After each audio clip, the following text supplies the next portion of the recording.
Hey guys, and welcome back to another episode of the Big Bros podcast. It is episode 62.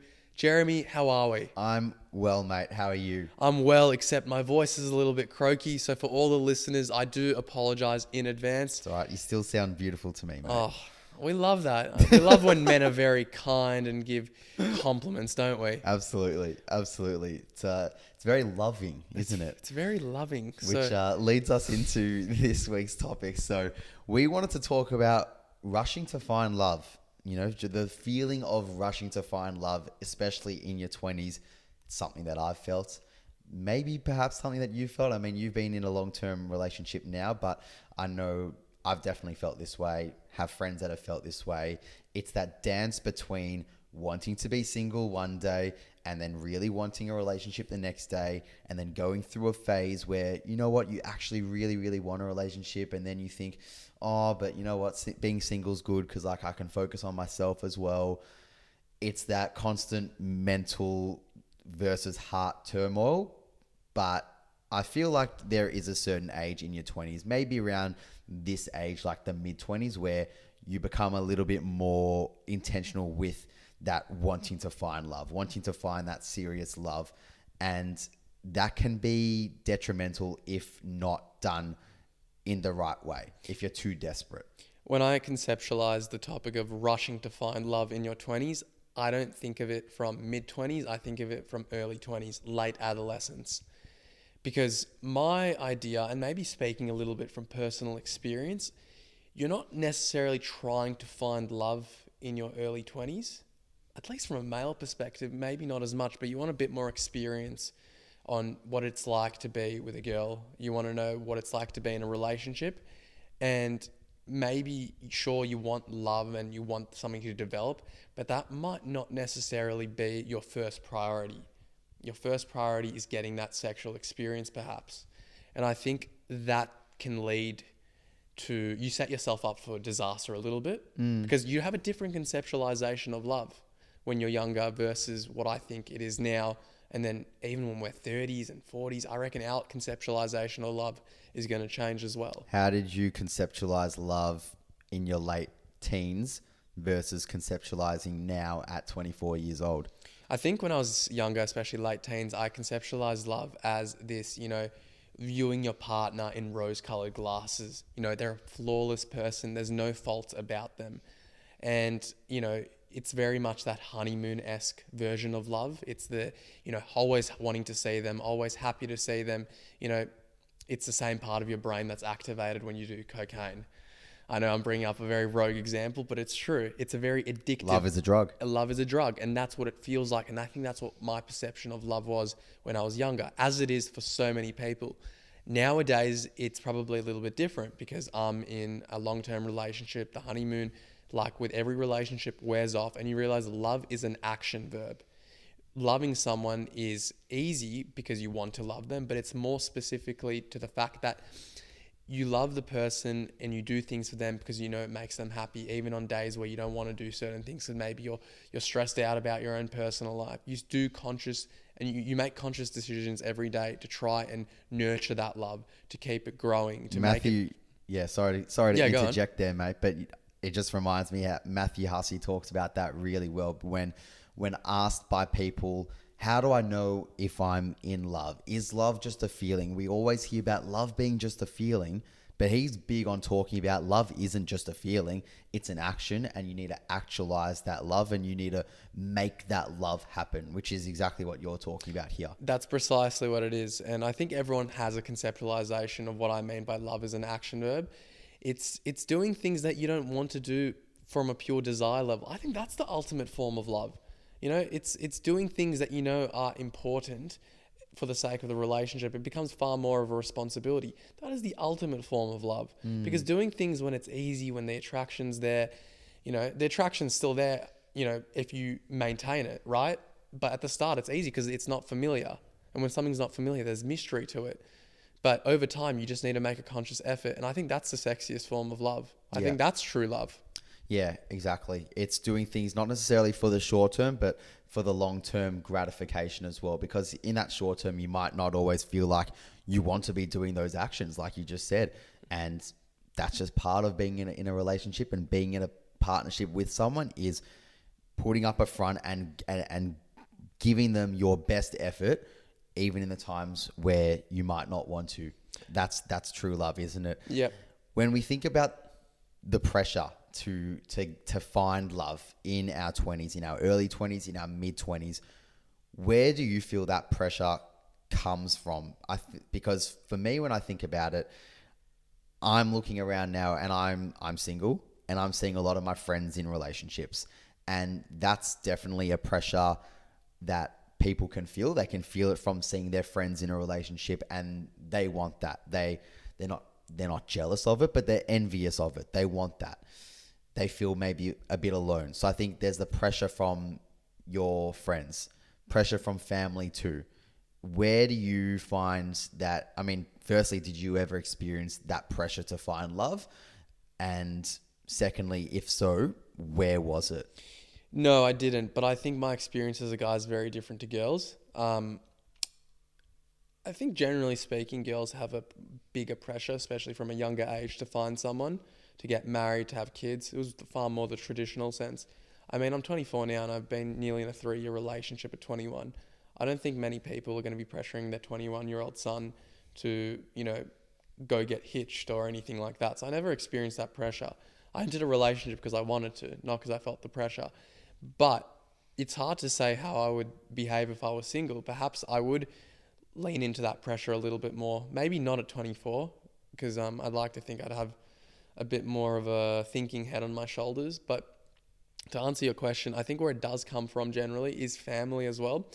But something I once heard when I was 21, I was single at the time, and I was chatting about this whole phenomenon of, should guys stay single for their 20s so that they can, become multimillionaires, they can become, these jacked individuals where, their sexual market value increases. They enter monk mode and do complete self-work. I was just playing devil's advocate, and then one of my friends says, well, the good ones get taken early. And that stuck with me for a little bit. It's like, would you really reject and deny yourself the opportunity of being with someone that you click with just to fulfill some stupid red pill bloody, actualization? And it's true, the good ones do get taken early. You speak to a lot of people and then, they tell you, oh, they're in a relationship. Well, no shit. I can see why you'd be in a relationship. So I think that pressure, that's a pressure in itself. So it signals to people, get your move on, because, if you want someone who's quite worthwhile, you got to take some action. Yeah, I think you're definitely right when saying good ones do get snapped up early, because people do see value in those people. Not to say, though, that there's definitely good people that don't get snapped up, and there's plenty of good people out there. They're just maybe perhaps harder to find because, when you're in a sea amongst a lot of crap people, the good ones might be harder to find, essentially just by the nature of the game and the nature of the dating apps and whatnot. We're kind of conditioned to think now that the majority out there is shit. And I think the dating apps do play a big part of that, because just by the profiles that we see and the way in which we're told to navigate them, we are kind of conditioned to believe that they don't work, they never work, and everyone on there is just crap. When in actual fact, there's plenty of great people on the dating apps. I've met some terrific girls on dating apps, so I can firstly say that there are great people on there. It's not all doom and gloom. I think as guys, though, as well, there is an element of being scared with our approach to go up to women in person and to introduce ourselves, to eventually land that date, get that phone number. Men are scared to do that. A lot of men are scared to do that, whether it's because of the Me Too development, whether it's because of feeling scared of coming across as a creep, feeling needy, looking desperate. These are things that go through the heads of guys, which is what therefore discourages them from approaching women in the first place. So there's a whole stack of guys there that are really, really good guys, but they're just too scared to make that first move as well. So I think that plays a role here as well. It does, for sure. Tell me, what do you think it is that sets up a relationship for disaster if you're just guided by this pressure? Well, entering something with desperation is always going to be a a dangerous link to what you want your actual goal to be. If you want to start a podcast and you're hoping to get 1 million clicks overnight, that's desperation, and that's going to set you up for failure. Isn't that ambition?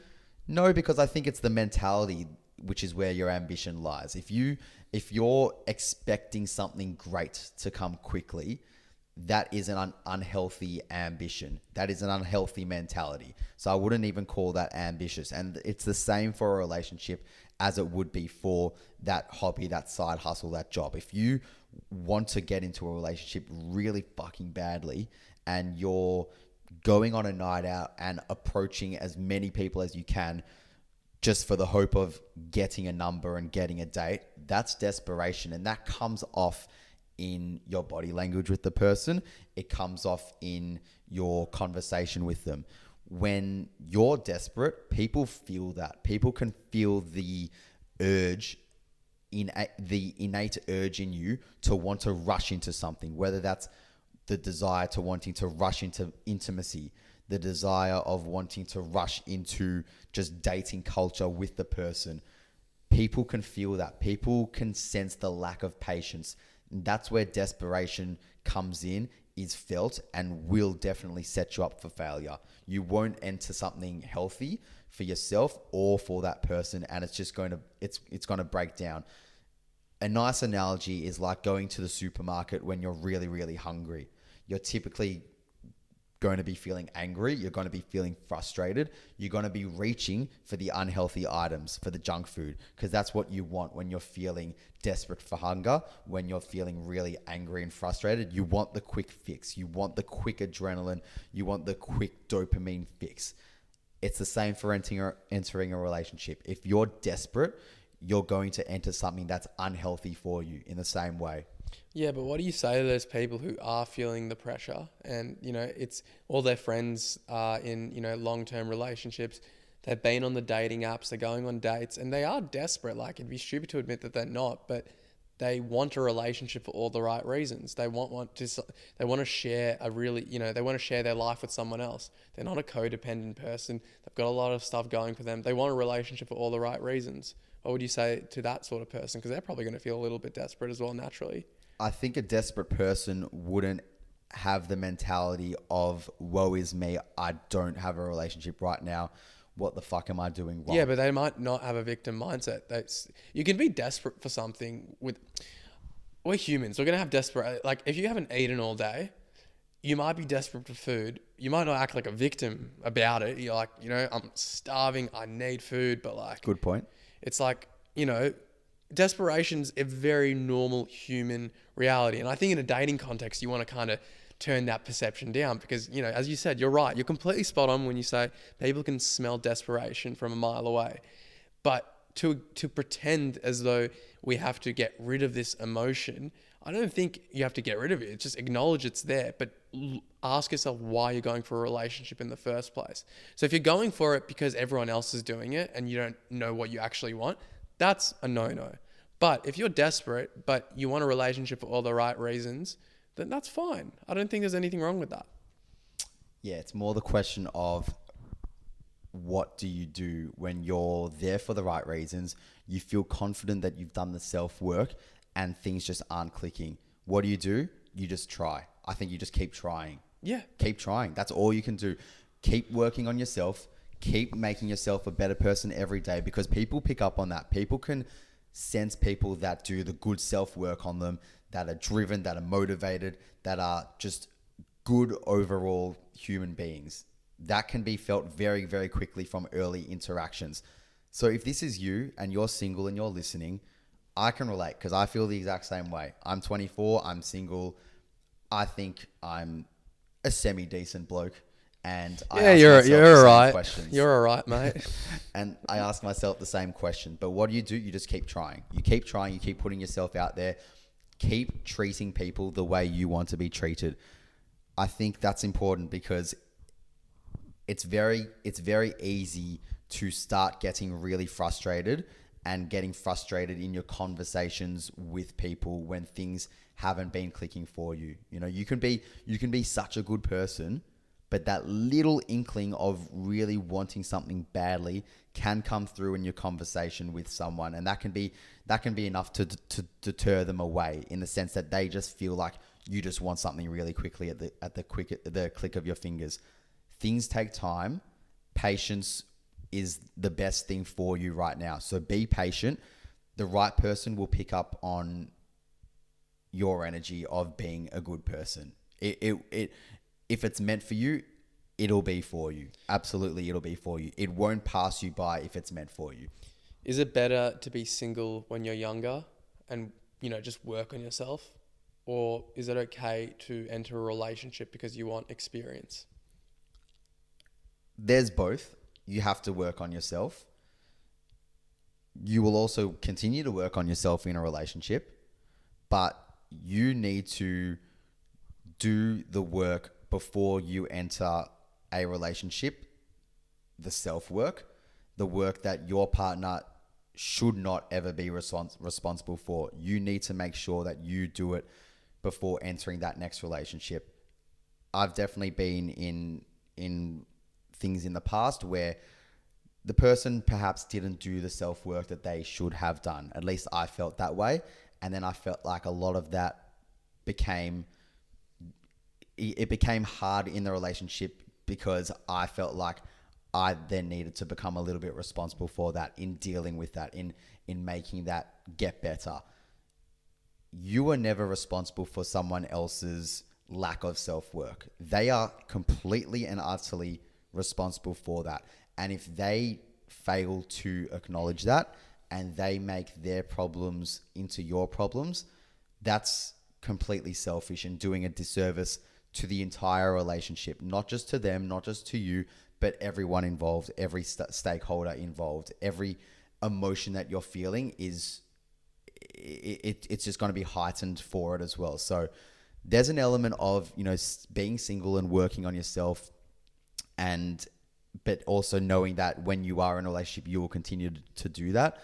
But God, you need to make sure, if there is stuff to clean up and things that you need to get better in before entering a relationship, make sure you bloody do that work, because that is not fair for your future partner. Stakeholder. That's the word you used. And I know you brought up a very serious point, but I'm not going to lie.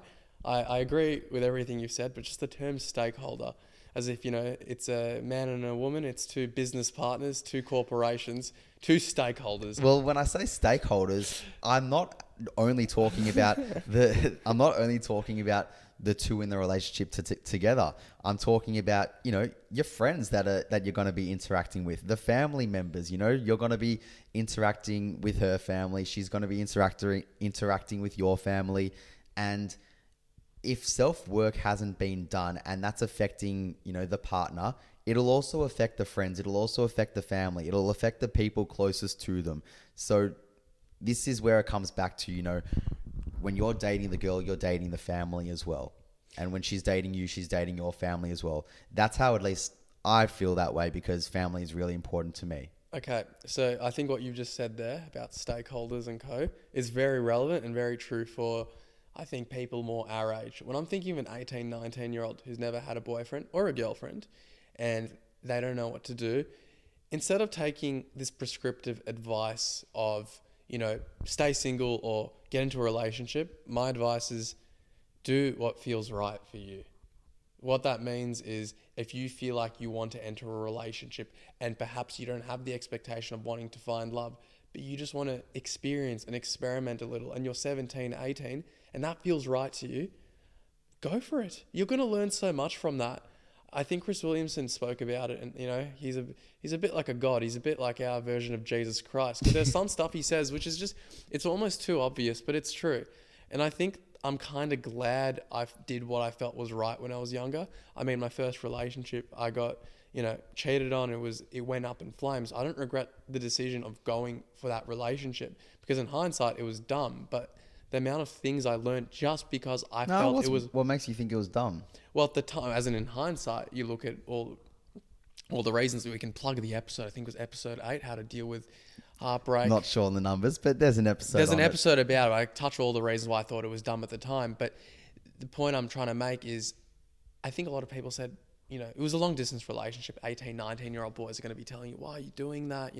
What's the point? It felt right at the time. It bit me on the ass. And guess what? I've got a bunch of learnings from that. As Simon Goodwin says in his post-match presser against Carlton when we lost, we've got a lot of learnings. I'm going to review everything. That's what you have to do as a human with your experiences. You do something in the moment because as long as you're not reckless, as long as you're still making a decision that you believe is right for you, that's fine. But I think when you're really young, and I'm speaking about 18, 19, 20-year-olds, you're a spring chicken. You don't know anything else, like in terms of what love is like, what a relationship is like. So there's an element of learning on the job. Correct. So this whole idea about wanting to work on yourself, at that age, you don't know what you need to work on. A relationship is such an excellent tool to illuminate all your deficits. And deficits might seem like a very harsh word, but let's say vulnerabilities instead. I think that's a better way of conceptualizing it, because perhaps you're a very needy person. Maybe you rely too much on external validation. I can tell you right now, a relationship will illuminate that for you. As an 18, 19-year-old, you might not know that you've got that vulnerability in you. Maybe you do, maybe you don't. And if you feel like a relationship is a good way to reveal that to you, sure. Obviously, don't go into a relationship because that's why you want to, just for the sake of revealing your vulnerabilities. But you get my point. Yeah, more so just needing to chill the fuck out and just go with what feels right for you. And look, the same goes for when you're our age as well. If you're in your mid-20s listening to this and going with the flow to an extent and learning on the job, because we're 24 and we're still learning a lot about ourselves. And I know that I'll continue to learn a lot about myself as well. I've never been in a long-term relationship, like one that's gone for 3 years like yourself. So I know that there is so much learning for me that I've not had yet. So for me, there's that element of that 18, 19-year-old that also doesn't really know what it is like to be in that position, because I haven't had that myself, but I view it as exciting. It's not being nervous about it. It's about it's excitement. What did you learn more on, Jeremy? Your physio placements or your physio classes? What do you learn more from? Oh, your placements and being on the job, of course. So apply that rule to everything else in life. Theoretically, you can work on yourself, but until you're on the job, you don't know where your main vulnerabilities are. That's the best way to develop it. And guess what? If you realize that a relationship is not the best thing for you, that's okay. There shouldn't be a gun to your head keeping you in it. You've got one life. Do what's true to yourself and do what feels right. Yeah, I think with rushing as well to find love, I truly believe you're not going to feel like you're rushing when you have done an element of self-work. So this might not apply to that 17, 18-year-old. This might apply if you are in your early to mid 20s and you've had experience with people, whether it's in a relationship or whether it's just, being single and being out and about and dating. This might more so apply to you. If you know what you want going into a relationship, some key qualities in a person that you want to look for, and if you know as well maybe what your strengths are, what your weaknesses are, maybe these things you've learned from casual dating, maybe you've learned them from a past relationship, but if you know these non-negotiables and these key characteristics and traits of yourself and what you want in a person, I don't think you're going to really feel like you're rushing into finding love, because I think you kind of know what you want when looking for that love. So if you know what to want, is it really rushing? Is it really desperation? Maybe it's just longing for it, but that might not be rushing. It's just longing for that feeling again. Well, you could make an argument that it's desperation, but it's, as I said before, it's fine to acknowledge it, that it's there. But why are you desperate? It's in your mind, you got to understand whether you're desperate for the right or wrong reasons, and then you can go from there.